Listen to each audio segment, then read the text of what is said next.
5:47 local time. The Strait of Hormuz, 21 miles of critical waterway, separating Iran from the Arabian Peninsula. Average depth, 200 feet. Temperature, 100 degrees Fahrenheit. Visibility, unlimited. The Nimitz-class nuclear-powered supercarrier, USS Abraham Lincoln, hull number CVN-72. Her full load displacement is 101,600 tons. The ship is steaming east through the strait at 18 knots. Her escort group is deployed in a 40 nautical mile-wide protective screen. The guided missile cruiser USS Mobile Bay holds position 8 nautical miles to the north. The Arleigh Burke-class destroyer USS Spruance follows 6 nautical miles astern. A second destroyer, the USS Sterett, is 10 nautical miles ahead on the port bow. Submerged at 400 feet, a Los Angeles-class fast attack submarine moves stealthily. Her sonar arrays are scanning the thermal layers for any underwater threats. High above the formation at 25,000 feet, 2E-2D Advanced Hawkeye airborne early warning aircraft are on station. Their AN/APY-9 radar systems provide a 350 nautical, mile 360 degree view. The carrier strike group is at alert condition 3. All radar stations are active. All weapons systems are powered up. The crew is at battle stations, prepared for a tactical shift. The probability of a kinetic engagement is rated as high. On the Iranian coast, 14 nautical miles north of the carrier's projected track, a coordinated military operation begins. 3 mobile launchers for Noor anti-ship missiles. Each carries 2 missiles based on the Chinese C-802 design. They activate their guidance radars from camouflaged positions in the Hajiabad mountain passes, east of Bandar Abbas. The Noor missile features a 360-pound semi-armor-piercing warhead.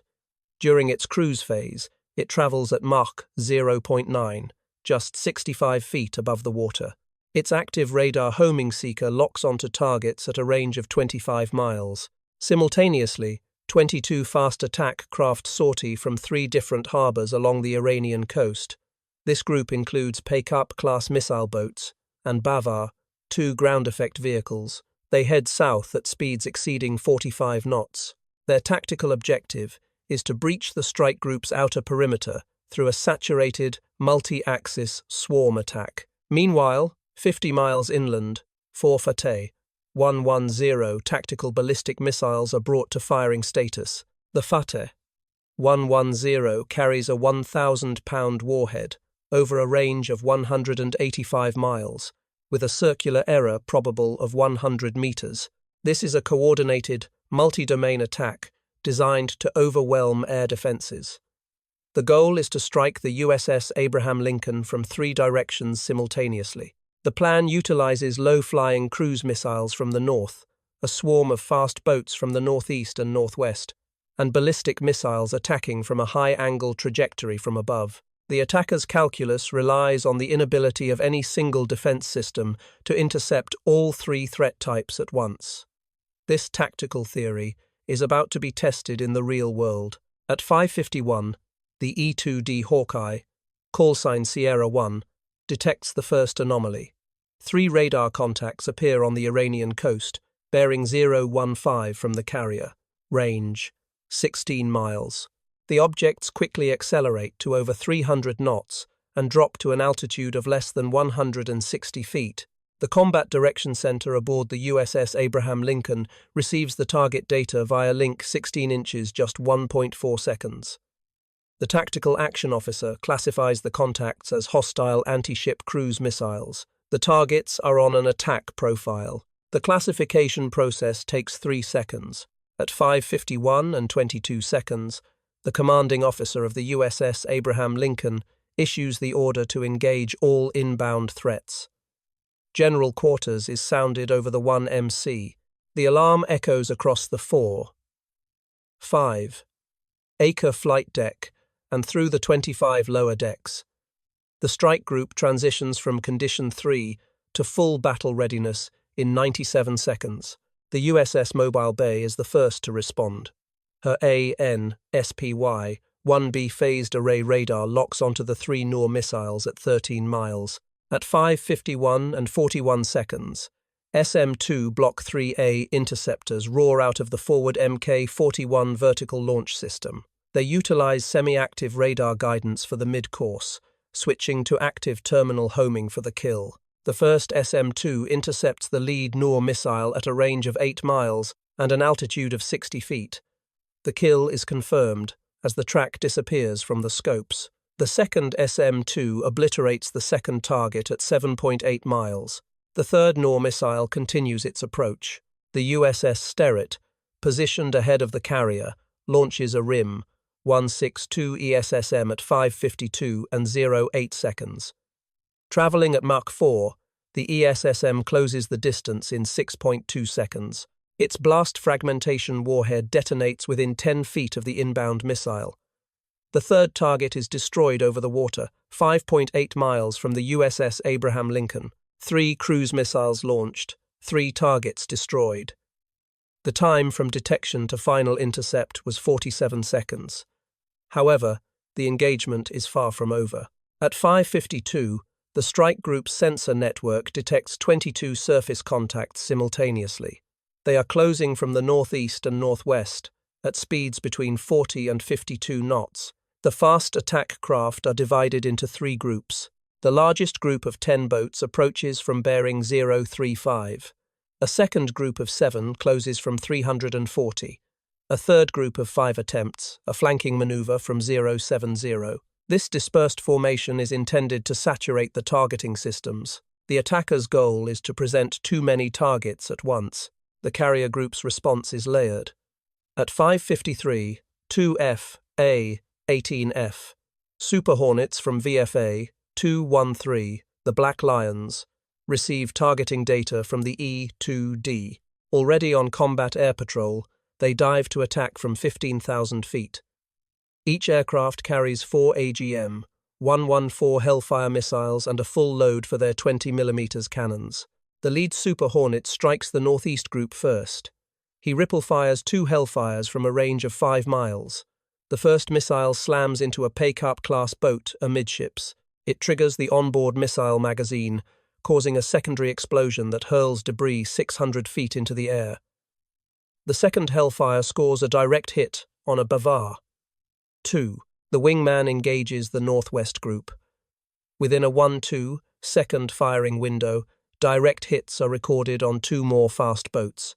At surface level, the USS Spruance opens fire with her Mark 45 5-inch naval gun.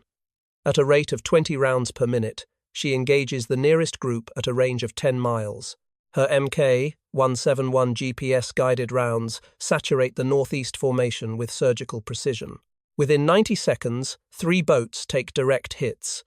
1 vessel explodes instantly, while 2 others capsize and sink within minutes.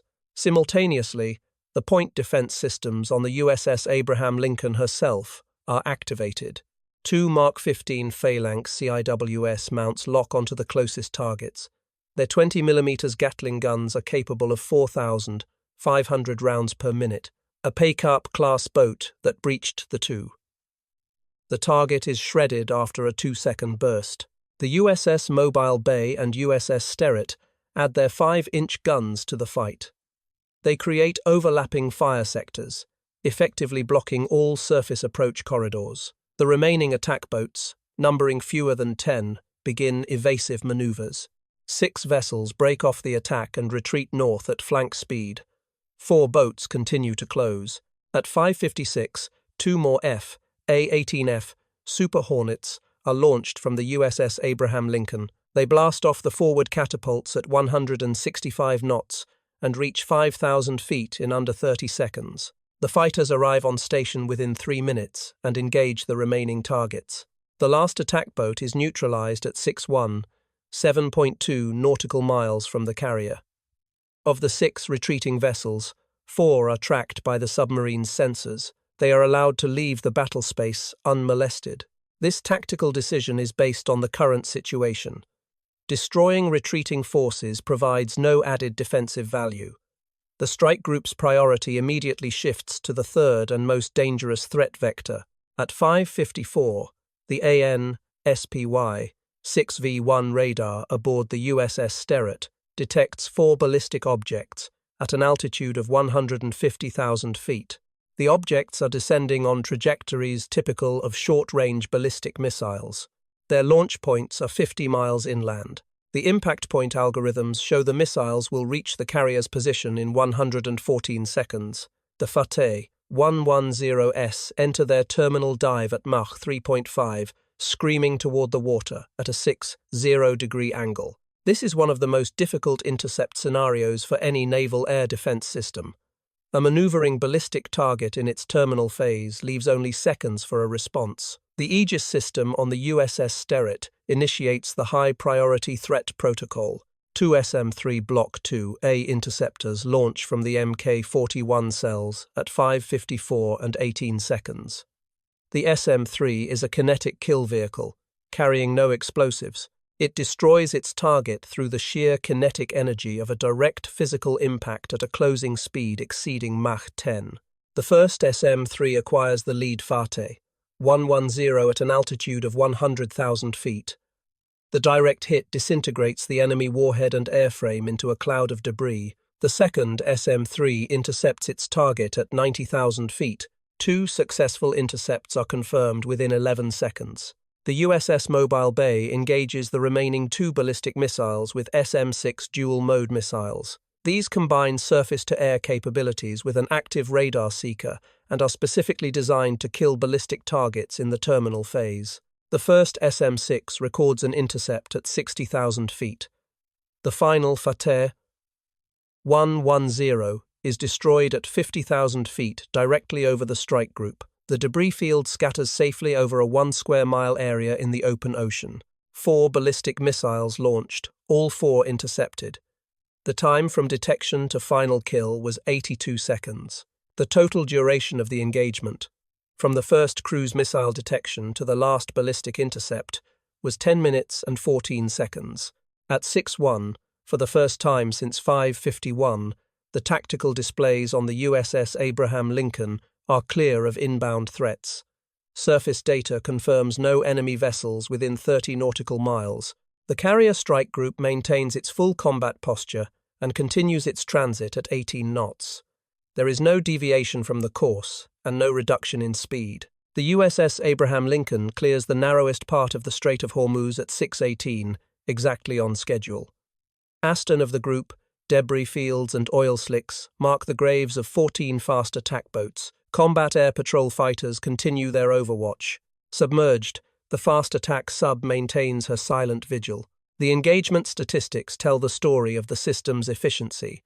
6 anti-ship cruise missiles and 4 ballistic missiles were fired at the group. All 10 were intercepted, a 100% success rate. In the massive surface attack, 22 fast boats were involved. 14 were destroyed, and 6 retreated. 2 are listed as missing, presumed damaged and adrift. Not a single missile, boat, or warhead touched the USS Abraham Lincoln. There were 0 casualties among the personnel across the entire strike group. The ordnance expended during the defense included 4 SM, 2 Block 3, AS 1 RIM, 1-6, 2 ESSM, 2 SM, 3 Block 2 AS, 2 SM, 6S, and 6 air-launched AGM, 1-1, 4 Hellfires. Approximately 340 rounds of 5-inch ammunition and 9,000 rounds of 20mm CIWS ammunition were fired. Total ammo expenditure was less than 8% of the strike group's total magazine capacity. At 6:22, the commanding officer of the USS Abraham Lincoln transmits an encrypted sitrep to U.S. Central Command in Florida. The report confirms the successful transit of the Strait of Hormuz. All threats neutralized, the strike group is fully operational, and no additional support is requested. CENTCOM acknowledges the report 4 minutes later, confirming mission success. Follow-on actions occur simultaneously across diplomatic and military channels. 90 minutes after the battle, satellite reconnaissance confirms the destruction of all 3 Noor missile launch sites. The strike was carried out by Tomahawk cruise missiles, launched from the USS Spruance, during the final phase of the surface engagement. The launchers attempted to relocate after firing. Their movement was tracked by an MQ-4C Triton high-altitude drone at 55,000 feet. The Tomahawks hit their targets within 6 feet of the designated coordinates. The mobile launchers and their reserve missiles were vaporized. The Fateh 110 launch site, located 50 miles inland, required a different approach. Neutralizing it required assets outside the strike group. By 7:30, two B-2 Spirit stealth bombers enter the regional airspace undetected. They had launched from Diego Garcia 6 hours earlier in anticipation of potential escalation. Each bomber carries 16 GBU, 31 JDAM precision-guided bombs. 32 high-explosive munitions saturate the launch complex across a 400 by 200-meter area. Satellite damage assessment 47 minutes later confirms the total destruction of the facility. 6 additional Fateh 110 missiles on transport vehicles were destroyed, along with 3 command vehicles, a radar station, and a communications bunker. The facility's operational capability is eliminated. In the Strait, search and rescue operations begin at 6:40. The strike group deploys 2 MH-60S Seahawks to search for survivors from the destroyed boats. Over the next 3 hours, 11 Iranian sailors are pulled from the water. They are brought aboard the USS Abraham for medical treatment for burns and shrapnel wounds. The prisoners are held in accordance with the Geneva Convention. Initial interrogation confirms the order to attack came from the IRGC Navy's 1st Naval District less than 12 hours before it began. The operation had been in planning for about 3 weeks. The attacking force's mission was to overwhelm the carrier's defenses through a simultaneous, multi-vector assault. The outcome of the engagement proves their tactical plan was a total failure. The strategic consequences of the incident reach far beyond the local clash. The Strait of Hormuz, which carries 21% of the world's daily oil supply, remains open for navigation. Commercial traffic, briefly paused during the fight, resumes within 4 hours. Oil futures spiked 12% in the first hour after the news hit global markets. By the closing bell, they stabilized at just 3% above pre-incident levels. The actions of the carrier strike group are being analyzed by military and political leaders worldwide. The event has demonstrated the incredible resilience of a layered naval defense system in open water. The defensive architecture on display is the result of decades of doctrinal and technical evolution. The Aegis combat system, first deployed in 1983, has undergone 42 years of continuous modernization. The SM-3 Block 2A, co-developed with Japan, is a cutting-edge piece of missile defense technology. The E-2D Advanced Hawkeye provides unmatched airborne command and control. The F/A-18F Super Hornet integrates the roles of interceptor, bomber, and scout into a single platform. The integration of these systems creates a single, unified data network. It processes massive amounts of sensor data and executes weapon solutions at speeds far beyond human capacity. These automated systems operate on strict algorithms, removing human error. The identification and interception of threats are carried out exactly as calculated. To see more in-depth breakdowns of modern naval power and global strategy, make sure to like and subscribe. What tactical scenario should we cover next? Let us know in the comments below.